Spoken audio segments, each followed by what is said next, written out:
Prophète Joël Francis Tatou, enfin tu vas attaquer l'église catholique. Pourquoi? Parce que tu parleras de Babylone. J'ai pris le temps d'expliquer à cet homme au fait que quand vous pensez à Babylone comme étant une structure ou une dénomination, vous allez passer à côté de son sens profond. Et ne pas savoir que vous êtes peut-être déjà en plein Babylone, mais que vos yeux sont en train de regarder ailleurs et vos doigts sont en train d'être orientés sur une certaine religion.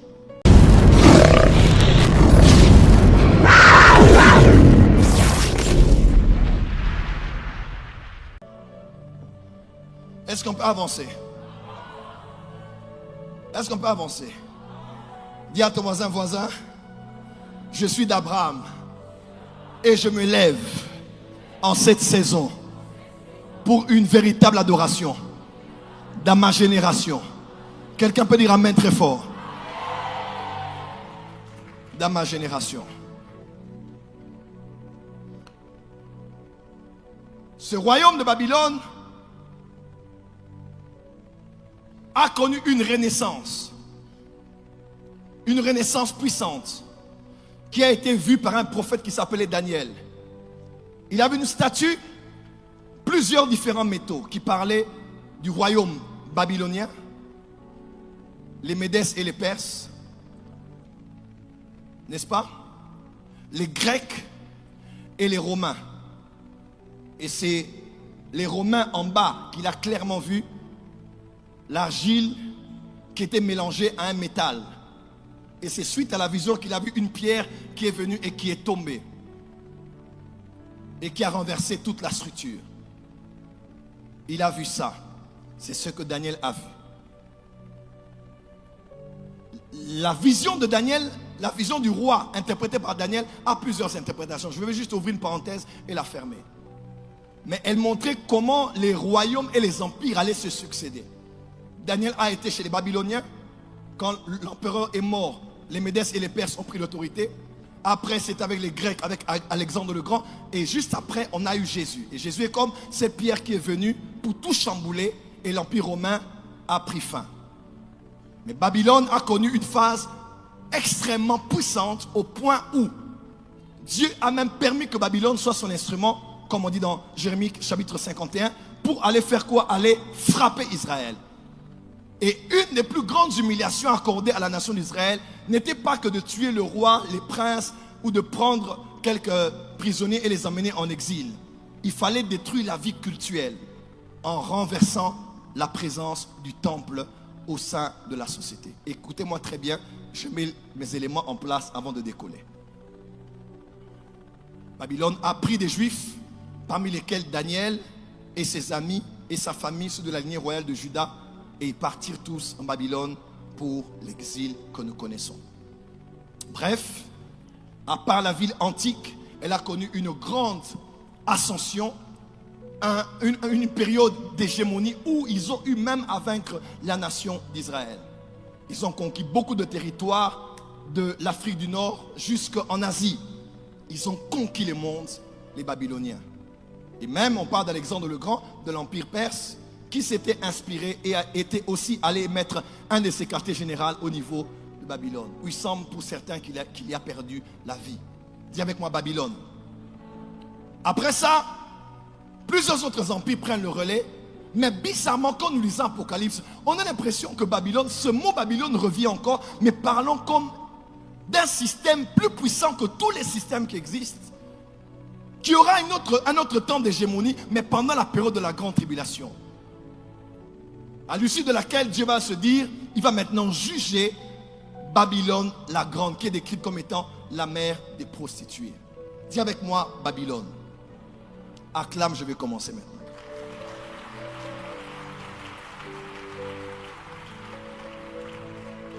Lorsque je donnais le thème de ce programme, un homme m'a dit, prophète Joël Francis Tatou, enfin tu vas attaquer l'église catholique. Pourquoi? Parce que tu parleras de Babylone. J'ai pris le temps d'expliquer à cet homme au fait que quand vous pensez à Babylone comme étant une structure ou une dénomination, vous allez passer à côté de son sens profond.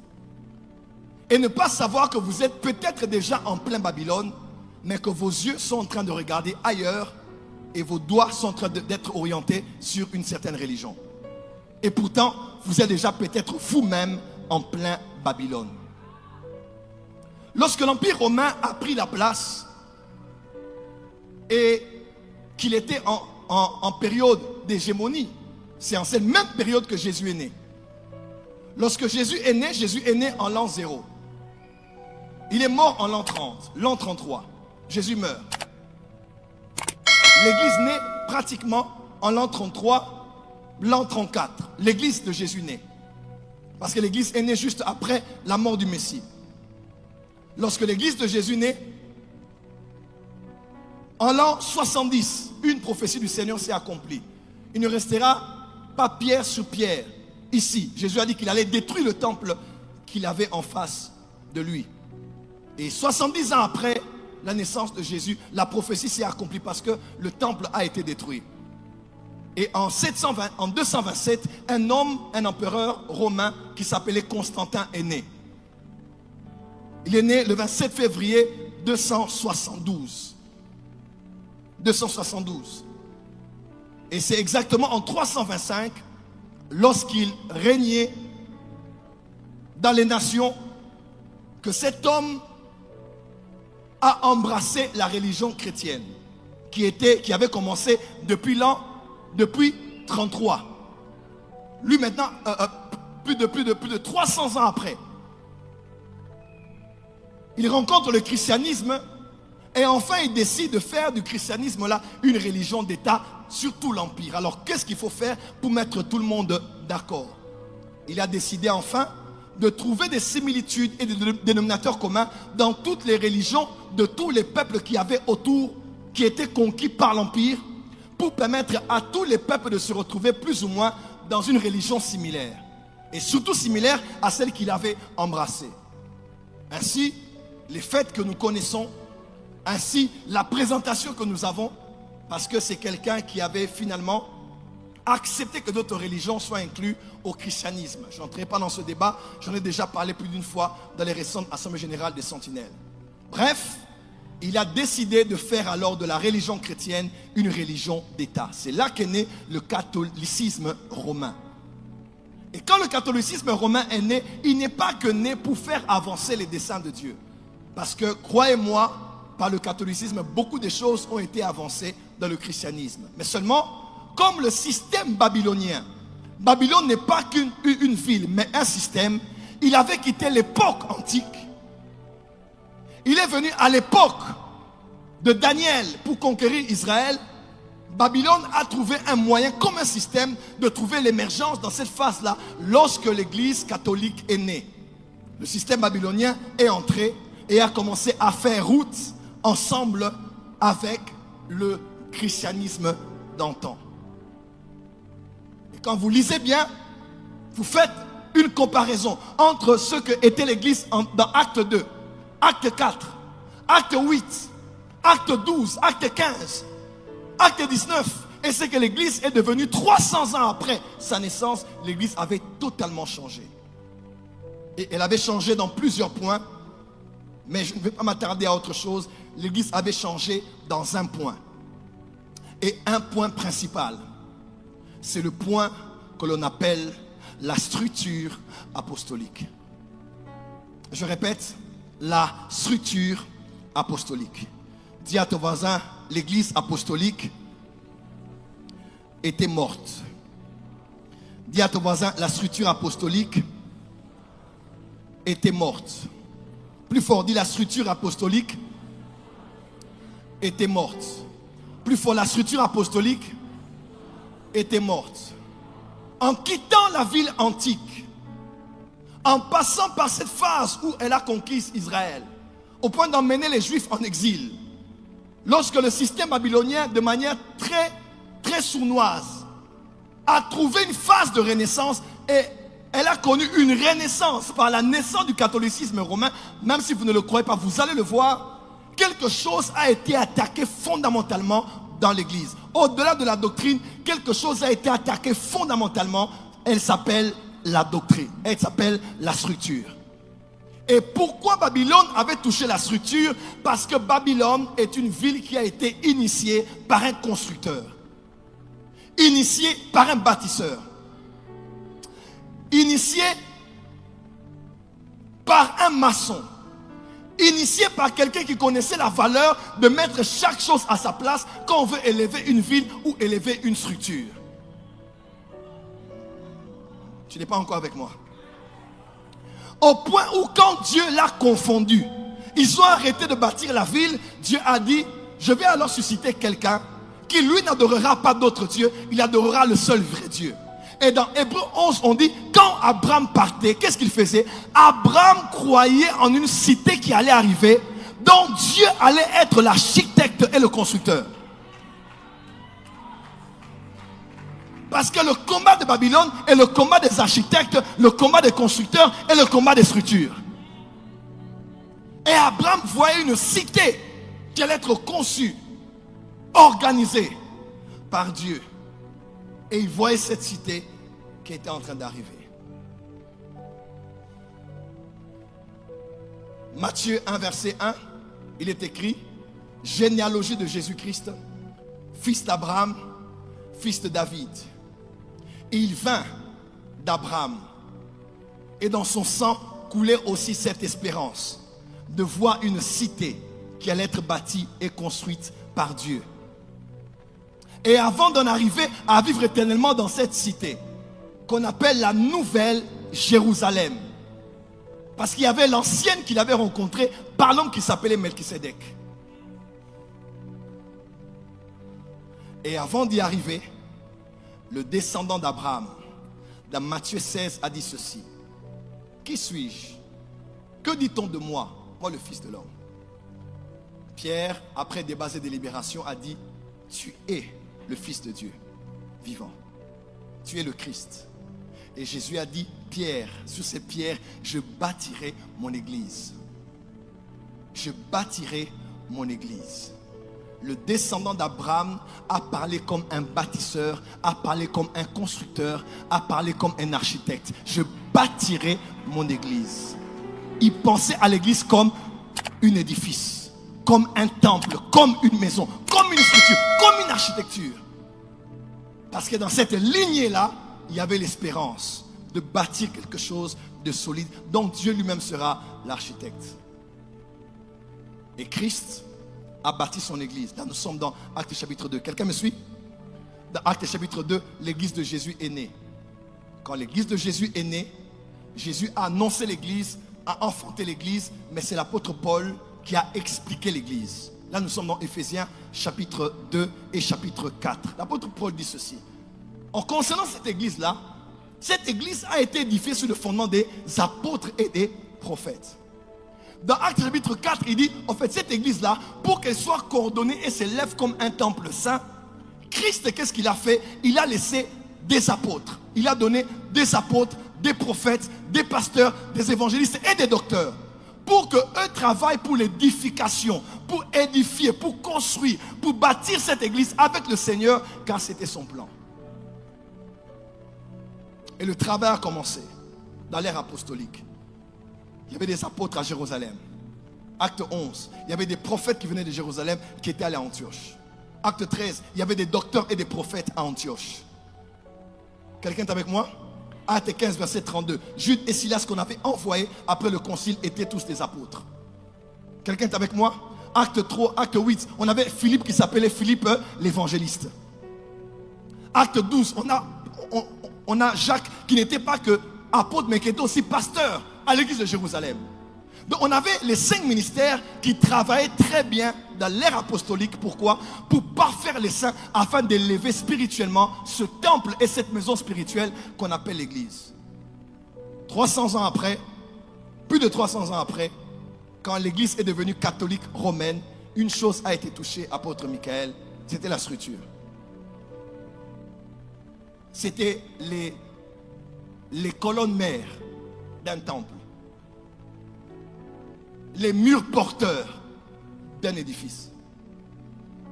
Qu'est-ce qui s'est passé quand l'église est devenue catholique romaine?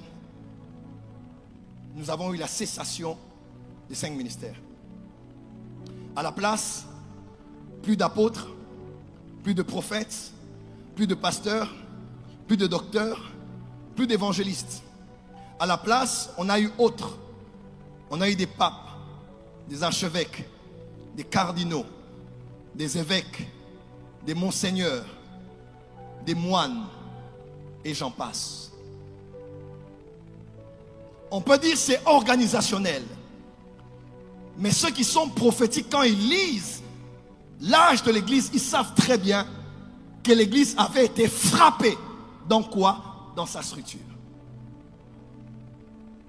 Et quand la structure n'est plus respectée, la gloire ne sera pas invitée.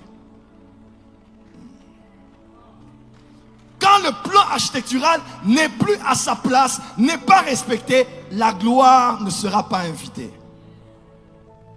Et l'Église a commencé à perdre en puissance, à perdre en message, à perdre en fardeau, à perdre en élan. Et l'Église est allée de plus en plus organisée, extérieurement, puissante, avec l'État à côté. Mais l'Église a commencé à perdre son essence, à perdre le mandat de la mission, à perdre l'amour du corps, à perdre sa puissance et même sa raison d'être sur la terre. Parce que par le catholicisme, Babylone est passée pour renverser la structure. Car Babylone est une structure qui a été construite par un architecte, par un bâtisseur, par un constructeur. Dis à ton voisin, c'est la guerre des constructeurs. Dis à ton voisin, c'est la guerre des constructeurs. Dis encore, c'est la guerre des constructeurs. Dis avec moi, c'est la guerre des constructeurs. Lorsque Babylone vient, puisqu'elle attaque la construction, elle ne laisse pas vivre ceux qui posent les fondations. Qui pose les fondations? Les apôtres et les prophètes. Quand Babylone vient, elle ne laisse pas la place à la structure. Parce qu'elle sait qu'il ne faut pas que la structure reste en place. Voilà pourquoi à chaque fois que Babylone ou une autre nation allait humilier Israël, on renversait le temple, on renversait la construction, on renversait l'édifice. Pourquoi? Parce que Satan n'aime pas les édifices à la gloire de Dieu.